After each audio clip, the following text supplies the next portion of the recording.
हमारे साथ हमारे लोकल संवाददाता भी मौजूद हैं। लगातार ये कवरेज करते रहे हैं, कल शाम से लगातार ये कवरेज अब करते रहे हैं और हमारे साथ हैं। और ये बताइए कि कल जब यहाँ पर आप आए हुए थे तो यहाँ कैसी घटना थी और पुलिस ने क्या क्या कहा? कल रात में करीब 1 बजे हम लोग यहाँ पर पहुँचे थे।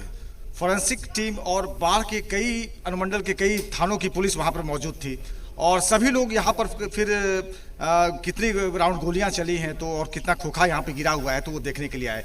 तो रात में भी 2 खोखे बरामद किए गए हैं और कम से कम सोनू मोनू जी के घर पे भी लगातार पुलिस की टीम और फॉरेंसिक टीम वहाँ पर जांच करती रही। इसके बाद ग्रामीण एसपी ने बयान दिया था तो उन्होंने जानकारी दी थी कि 3 मुकदमे दर्ज किए गए हैं। पहला तो पुलिस ने उसमें दर्ज किया जब उनका घर का ताला खोलने के लिए गए तो उसी समय उन्होंने एक जनप्रतिनिधि और उनके समर्थक और स्थानीय ग्रामीणों पर आरोप लगाया कि इन लोगों ने उनके साथ अभद्रता की है, गाली गलौज किया है। तो एक तो पुलिस ने केस दर्ज कराया। दूसरा केस सोनू मोनू जी की तरफ से दर्ज किया गया जिनका कहना था कि भाई उनके घर पर आकर के फायरिंग की गई। और तीसरा फिर इस मामले में एक जो जानकारी मिल रही है कि जो अनंत सिंह के घायल जो उमेश यादव जी थे जो पटना में जिनका रेफर किया गया तो वहाँ भी थाने में वहाँ एक मामले को दर्ज कराया गया है।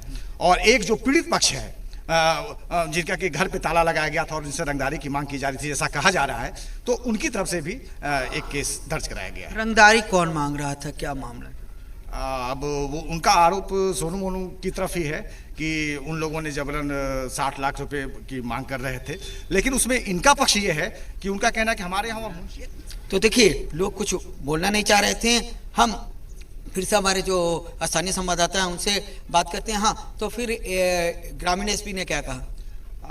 ग्रामीण एसपी ने कहा कि अगर अनंत सिंह की तरफ से भी अगर कोई पक्ष अगर कोई मुकदमा इसमें दर्ज करना चाहता है तो इस मामले में उनकी तरफ से भी केस दर्ज किया जाएगा। लेकिन स्थानीय अभी आप देख रहे होंगे कि कोई भी किसी से बातचीत मीडिया से बातचीत करने के लिए तैयार नहीं है। उनका कहना है कि भाई आते हैं लेकिन आप एक ही तरफ का पक्ष चला रहे हैं और हम लोगों की बात आप सही ढंग से वहाँ टेलीविजन पर आप नहीं रख पा रहे हैं। और स्थानीय लोगों में दहशत का एक माहौल देखा जा रहा है जो कि कुछ भी करने के लिए कैमरा के सामने आने के लिए या कुछ भी करने के लिए तैयार नहीं हो रहे हैं। जी लेकिन चंदन जी एक बात है, जब हम आपको उनके बड़े लड़के जो सोनू हैं उनसे हम बात कर रहे थे तो उन्होंने कहा था कि आप पहले हम लोग के OTV को फॉलो करते हैं, जी बिहार को फॉलो करते हैं और उन्होंने कहा कि मैं आपका इंटरव्यू देख रहा था, जी बिहार पे इंटरव्यू देख रहा था। वो अपनी बात कह रहे हैं अनंत सिंह जी, लेकिन उन्होंने ये बात साफ तौर पर कहा था कि हम जो है सच्चाई दिखा रहे हैं, इस चीज को उन्होंने कहा था। जी बिहार झारखंड हमेशा सच और निष्पक्षता के साथ खड़ी रही है और हम लोग का पूरा प्रयास रहा